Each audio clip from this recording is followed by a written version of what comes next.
Инфосесија за јавниот повик за финансирање на проекти за намалување на загадувањето на воздухот во урбаните средини во Македонија одва предизвик.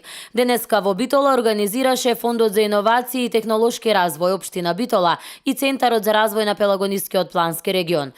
Повикот беше објавен на 3 ноември, а преку него ќе се финансира иновативен пилот производ, услуга, процес или методологија, со кој ќе може да се придонесе во намалување на загадувањето на воздухот.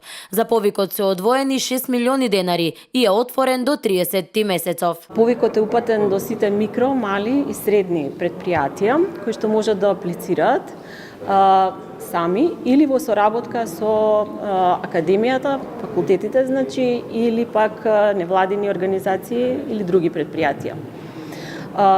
Наградата, ова е како предизвик, предвидено да биде како еден вид на надпревар, каде што наградата, вкупниот фонд буџет за овај предизвик е 6 милиони денари, кои што може да бидат доделени на еден проект или на повеќе проекти, зависно од квалитетот на проектите кои што ќе ги добиеме. Проектите кои ги очекуваме треба да бидат иновативни и да понудат практично решение во областа на намалување на загадувањето на воздухот, кое што би било применливо, се разбира, на територијата на цела Македонија, односно во загадените подрачја. Решенијата може да се однесуваат на промена на навиките и практиките за греење, нови технологии за следење и предвидување на состојбата со проблемот, промена на сообраќајните навики, поттикнување на намалување користење автомобили. Има можности во зависност од финансирањето, од мали решенија, да речем, кои што сепак имаат влијание, до покрупни решенија.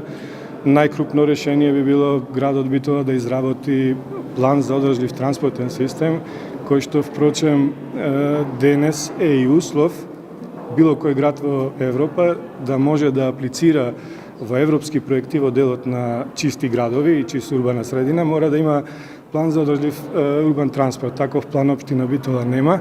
Инаку нашиот факултет од Одсекот за сообраќај и транспорт го изработи првиот план за одржлив транспортен систем на градот Скопје и градот Скопје веќе дел од тие мерки и предлози кои што беа направени веќе ги презема, веќе дојде време да се изработи нова дополнителна верзија на планот за одржлив транспортен план на Скопје. Се надам дека и општина Битола ќе го направи тоа.